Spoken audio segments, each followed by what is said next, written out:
Meus irmãos e minhas irmãs em Cristo Jesus, a paz do Senhor seja com todos vocês. Espero que vocês estejam muitíssimo bem. Está se iniciando mais um vídeo aqui e creio que o tema, a mensagem que esse vídeo trará para nossas vidas é uma mensagem necessária e muito atual no nosso tempo.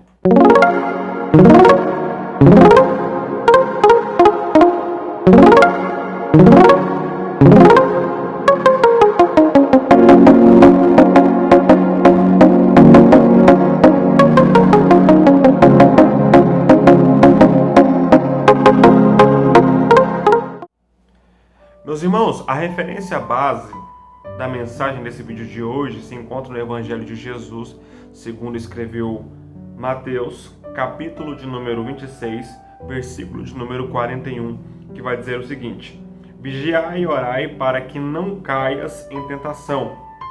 Na verdade, o espírito está pronto, porém a carne é fraca. Eu quero trazer, como o tema mesmo esse vídeo já fala, uma mensagem para vocês nesse dia, pautada em cima da oração e do pecado. Um grande erro que nós cometemos é a citação desse versículo de forma incompleta. Falamos muito, pregamos muito dizendo orai e vigiai, mas às vezes não demonstramos para que essa exigência vai servir, para que serve a vigilância e a oração.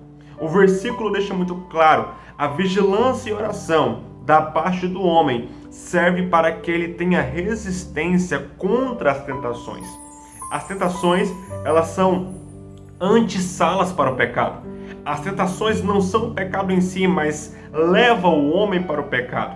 As tentações são um tipo de preliminar, aonde vai surgir ali uma oportunidade para que tal pessoa caia no erro. Aí vem o versículo nos demonstra, para que não caiamos nessa tentação, para que não tenhamos essa oportunidade de pecar, devemos vigiar e orar. Mas aqui é onde entra um grande problema da minha geração. A minha geração não vigia, a minha geração não ora. Por fim, a minha geração cai, a minha geração peca. Não tem vigilância porque, por exemplo, um casal de namorados, eles vão e caem em pecado.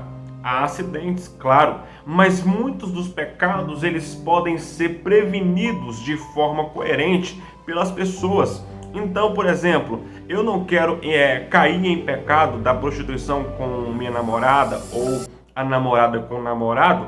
Não fiquem sozinhos dentro de um quarto. Não deem beijos prolongados. Não ficam atiçando o limite um do outro. O que é isso, Lucas? Vigilância. Eu não quero cometer tal ato, então eu vou vigiar para não ter a oportunidade de cometer aquele pecado, de cometer aquele erro. Mas só a vigilância não é necessária.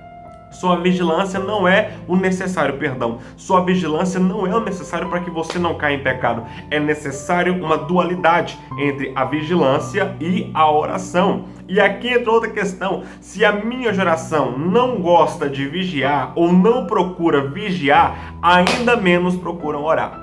Ainda menos gostam ou procuram uma vida de oração. A nossa geração é uma geração que são pessoas que não têm intimidade com Deus. Deixa-me dizer algo para você. A intimidade com Deus pode ser expressada de diversas formas, mas nenhuma das formas que a intimidade de Deus expressa tem tanta intensidade quanto uma vida de oração. Uma vida de oração tem uma intensidade tão grande porque ali você está separando um tempo para Deus. E eu não estou falando da oração que você faz quando você acorda ou quando você vai dormir. Eu estou falando do momento de qualidade que você que você prioriza para Deus. Agora eu vou conversar com Deus. Agora eu vou me expor diante de Deus. Agora eu vou me rasgar diante de Deus. É disso que eu estou falando. Porque é fácil acordar e orar e antes de dormir, orar ou ficar como alguns pensam que estão no espírito de oração, estão o dia inteiro pensando em Deus, mas não se relacionam com Deus.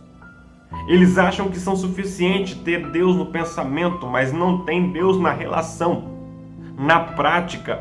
É a mesma coisa que você ser casado e você pensa o tempo inteiro na sua esposa, ou pensa o tempo inteiro no seu esposo, mas vive o tempo inteiro com seus amigos e com suas amigas, aí eu te pergunto, seu esposo iria gostar?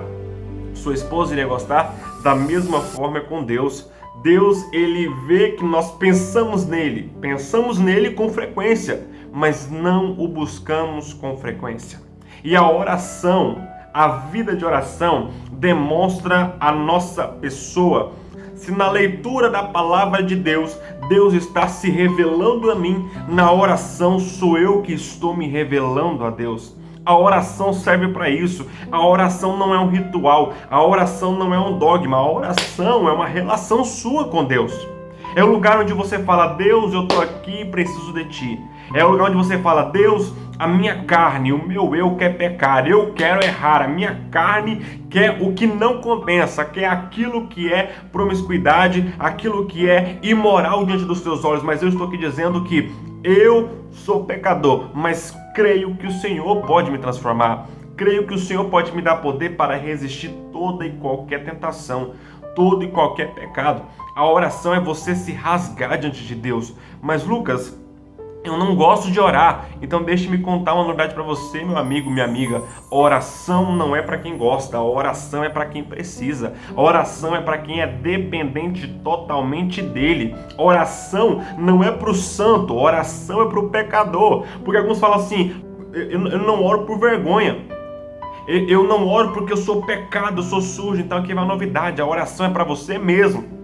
Para você se entregar diante de Deus, se rasgar diante de Deus e reconhecer que só Jesus pode te limpar, que só Jesus pode te transformar. Você lembra de Jesus falando da parábola do publicano e do fariseu?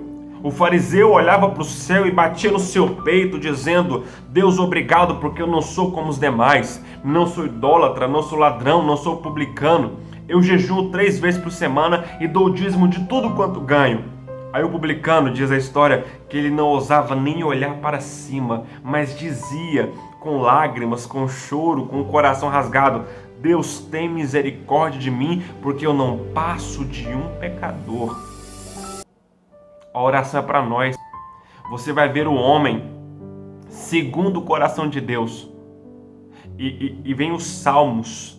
Salmos são orações, são músicas, são orações.